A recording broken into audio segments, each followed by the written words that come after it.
there are some images that embed themselves into the collective unconscious, grainy, low-resolution clips that feel more like a transmission from another dimension than a security recording. The elevator footage of Elisa Lam is one of them.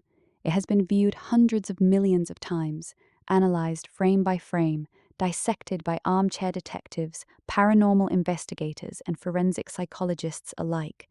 But more than a decade later, the question remains stubbornly unanswered. What exactly were we watching? Elisa Lam was 21 years old, a Canadian student from Vancouver. She had a blog where she posted fashion photos and wrote about her struggles with mental health. She loved books and animals.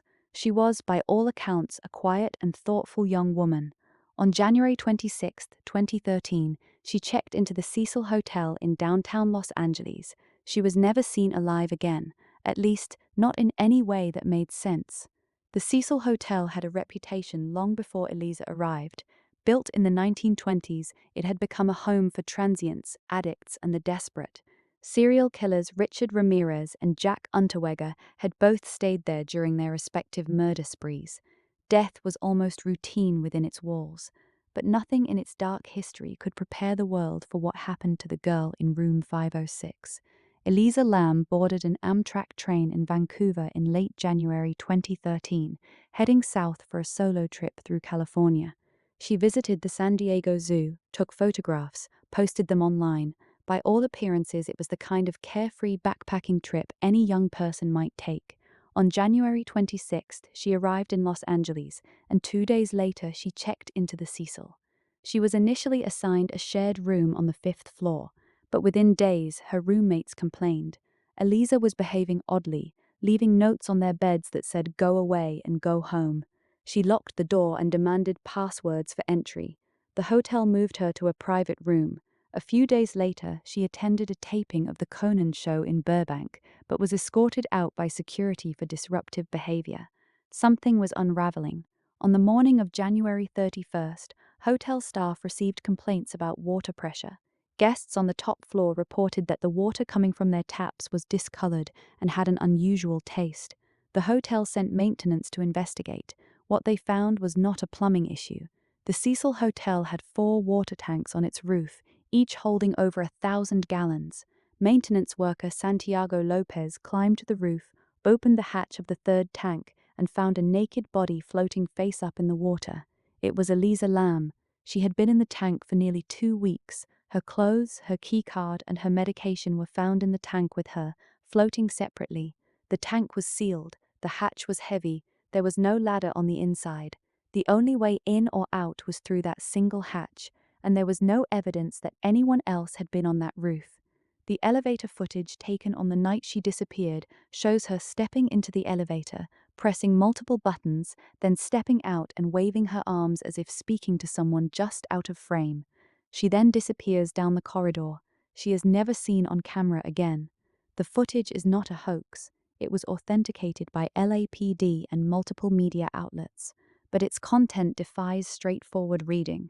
She appears to be interacting with someone or something that the camera does not capture.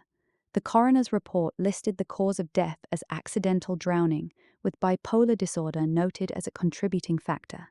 The toxicology screen found no alcohol or illicit drugs, only trace amounts of her prescription medication at therapeutic levels. There were no signs of sexual assault, no signs of a struggle on the roof, no defensive wounds, but there were anomalies. The water in the tank was cold, around 8 degrees Celsius. Hypothermia would have set in within minutes, yet there was no evidence she tried to climb out. The hatch was found open when Lopez arrived, but the tank had last been inspected 3 days before, and it was sealed then. Someone had opened it. The interior of the tank was dark and smooth, fiberglass, with no handholds. Forensic pathologist Dr. Judith Tovar noted that the pattern of lividity suggested Elisa had been in the water within hours of the elevator footage, not 2 weeks later. This raised the possibility that she had been alive somewhere inside the hotel for days, hidden, before ending up in the tank. There was also the question of the buttons. The elevator footage shows Elisa pressing multiple floor buttons, a behavior associated with confusion, paranoia, or a desire to delay. Some interpreted this as a symptom of bipolar mania. Others read it as someone trying to evade a pursuer. The CCTV in the hallway recorded nothing unusual, but the elevator lobby footage remains, 77 seconds of behavior that has never been fully explained. The Cecil Hotel closed its doors in 2017 after a wave of renovations and rebranding attempts. It now operates as a boutique hostel. The roof tanks have been removed. The fourth floor, where room 506 was located, has been completely remodeled. But the story refused to die. The footage has been watched over 300 million times. There are hour-long video essays, Reddit threads with thousands of comments, podcasts, documentaries. People keep coming back to it, not because they believe in ghosts, but because they recognize something deeply unsettling about the gap between what we can see and what we can explain. We know what happened to Elisa Lam in the narrowest sense. She drowned in a water tank on the roof of a hotel, but we do not know how she got there. We do not know why she took off her clothes. We do not know what she was doing in those missing days, and we do not know who or what she was waving at in that elevator. The most unsettling theory is not the paranormal one. It is that Elisa Lam experienced a psychotic break, climbed onto the roof in a state of terror, crawled into the tank to hide from a threat that existed only in her mind, and then, her cognition clearing, the cold seizing her muscles, realized her mistake as the hatch closed above her. That theory accounts for every piece of evidence, but it also means that Elisa Lam died screaming, alone, in total darkness, inside a sealed metal drum, while hundreds of people slept in the building below her. The Cecil Hotel now has a new sign.